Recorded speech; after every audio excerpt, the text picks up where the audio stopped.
Bueno, vamos a empezar por el primer ejemplo de trading y es ruptura de diagonal con divergencias. Fíjate nuevamente qué es lo que está haciendo el precio. Está formando una especie de nivel de soporte, un suelo de mercado dentro de todo este movimiento bajista y ¡pam! Intenta ir para arriba y no puede, intenta y no puede, doble techo y cae. Pero además de estar rechazando la parte superior que forma, como puedes comprobar, un nivel de resistencia, podríamos marcarlo así, ya es un nivel bastante claro.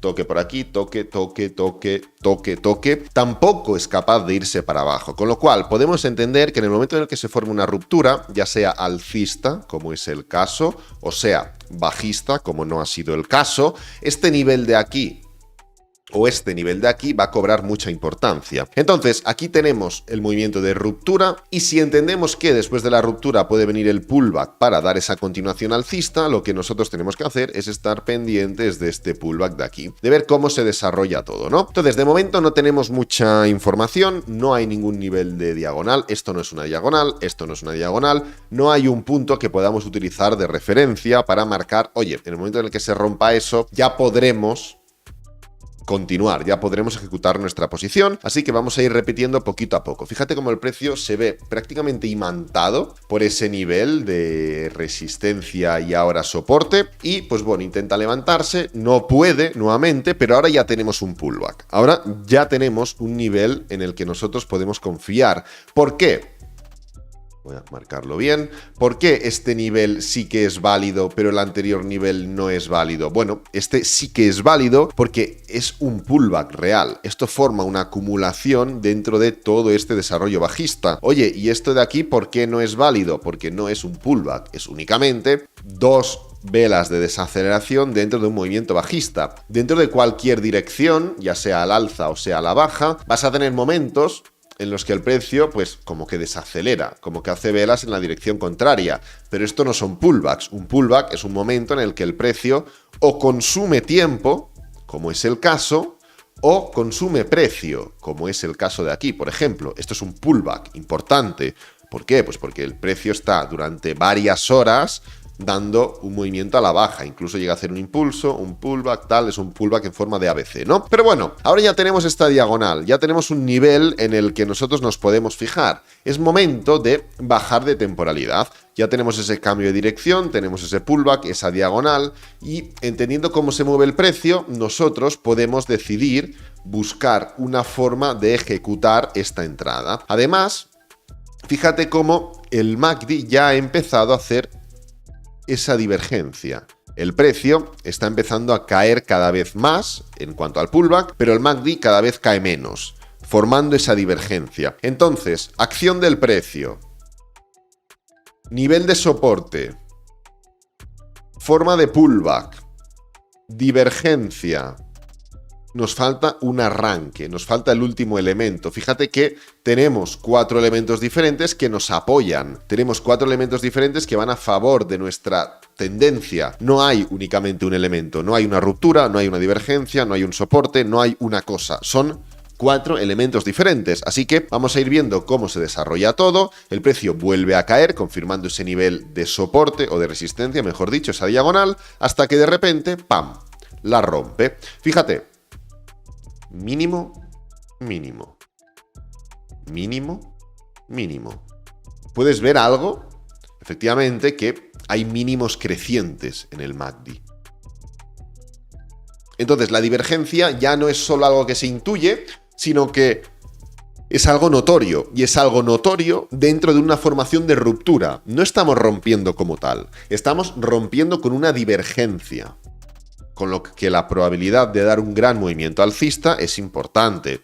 Ejecutamos posición.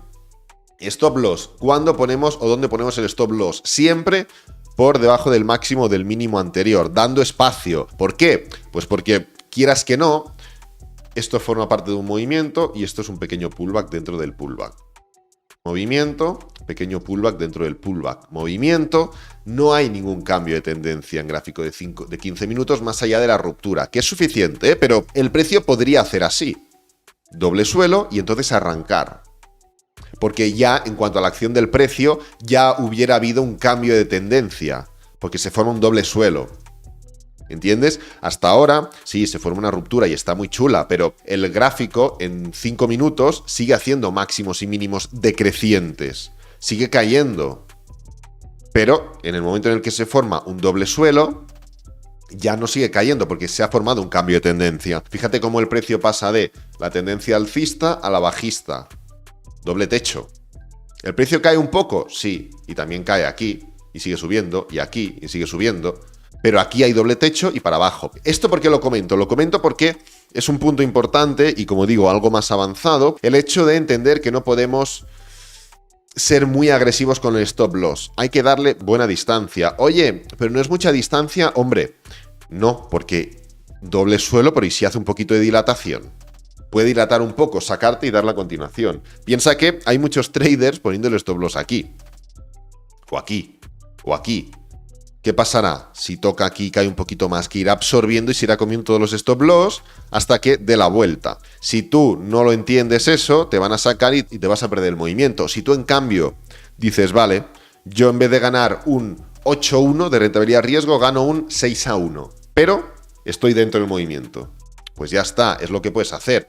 Vas al máximo anterior y en vez de ganar, pues si ajustaras el stop loss, en vez de ganar un 5,5, ganas un 3,5. Pues ya está, regalas, por así decirlo, un 2%, pero vas a estar dentro del movimiento.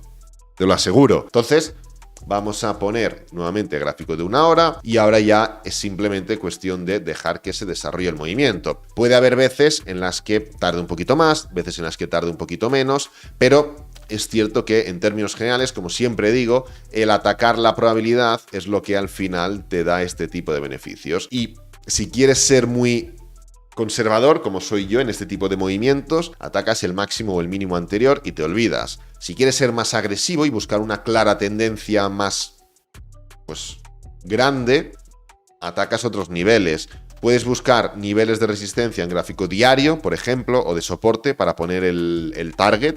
O, por el contrario, puedes ponerte una pequeña media móvil de 20 sesiones, de 50 sesiones, que te indiquen el momento en el que vas a salir. Cuando se rompa esa media móvil, te vas de la posición. Y ya está. Es una forma de no implicarte emocionalmente, ¿no? Pero bueno, esto sería un ejemplo de trading con la ruptura de diagonal, incluyendo la divergencia. Vamos a por el siguiente ejemplo y es el de confirmación de patrones de reversión en niveles de resistencia o en niveles de soporte. Antes hemos hablado de resistencias, pues en este caso vamos a hablar de soportes. ¿Y qué es lo que podemos determinar en este gráfico? Pues bueno, que en este nivel de aquí hay un nivel de soporte. Aquí tenemos un toque, aquí tenemos nuevos toques, aquí tenemos falsa ruptura, o mejor dicho, ruptura, pullback y continuación, con lo cual también es resistencia. En este caso nos interesa como soporte, pero también es resistencia. Y si venimos atrás en la historia, pues podemos comprobar que en el año 2015, pues también hay varios toques. En el año 2016, 17, también hay varios toques. Pues bueno, es un nivel muy importante, tanto en el pasado como en el presente. Y como más se haya respetado un nivel, mucha más importancia cobra. Si se ha respetado en el año 2012 y en el 2023 se sigue respetando, pues oye, será que es un buen nivel. Si se ha empezado a respetar en el año 2019, pues bueno, no es que sea mal nivel, pero evidentemente está por debajo de un nivel que se ha empezado a respetar en el año 2000, ¿no? Entonces, tenemos una zona interesante, el precio parece que vuelve a rechazarla, parece que el precio se levanta desde este punto, pero esto no es una forma de operar. Sí, estamos en un nivel de soporte, pero no hay nada. Esto puede ser un pequeño pullback para seguir cayendo y romper el nivel. ¿Qué es lo que queremos ver? Pues confirmar en este punto de aquí algún tipo de patrón, algún tipo de estructura. Y fíjate cómo en el caso del precio, ¿qué es lo que sucede con el precio? Rompemos el mínimo anterior. Dentro de mantenernos dentro de la zona o en el nivel de soporte, este punto de aquí, el precio lo que hace en gráfico diario es hacer un pequeño pullback y atacar y romper el mínimo anterior. ¿Qué pasa con el MACD? Tenemos el mínimo aquí y el siguiente mínimo aquí, con lo cual es un mínimo creciente. Regla de 3, divergencia. Entonces tenemos una divergencia en nivel de soporte. ¿Es suficiente? No. ¿Qué necesitamos? Como hemos comentado anteriormente, o un patrón técnico o un patrón de candlestick. Pues vamos a ver qué es lo que sucede. Desde este punto, ¡pam!, envolvente alcista. ¿Qué tenemos? Tenemos una formación de doble suelo Aquí lo tenemos con una envolvente alcista, es decir, tenemos los dos elementos, tenemos el patrón técnico y el patrón de candlestick. Así que en la zona de soporte con divergencia alcista tenemos un patrón en forma de doble suelo y un patrón de candlestick. Esto es blanco y en botella leche. Es momento de ejecutar directamente nuestra posición. Nosotros lo que vamos a hacer es entrar en este punto de aquí. Vamos a poner un stop loss por debajo del nivel de resistencia. Oye, pero aquí hay un mínimo. ¿Tendría que tener en cuenta el mínimo? No. La resistencia o el soporte, perdón, he dicho resistencia, pero esto es soporte. El nivel de soporte vamos a tener en cuenta. ¿Lo vamos a poner aquí? No. ¿Lo vamos a poner aquí? No. Lo vamos a poner en una zona prudente, un poquito por debajo, dando un poquito de espacio. Y fíjate cómo lo que termina sucediendo, en este caso, ya he cogido este caso a propósito, es que el precio, antes de dar el movimiento que podemos esperar, que ataque nuestro target, vuelve a la zona inferior. ¿Por qué he puesto eso? Porque lo que no podemos hacer en este tipo de patrones, de movimientos, es ir detrás del precio.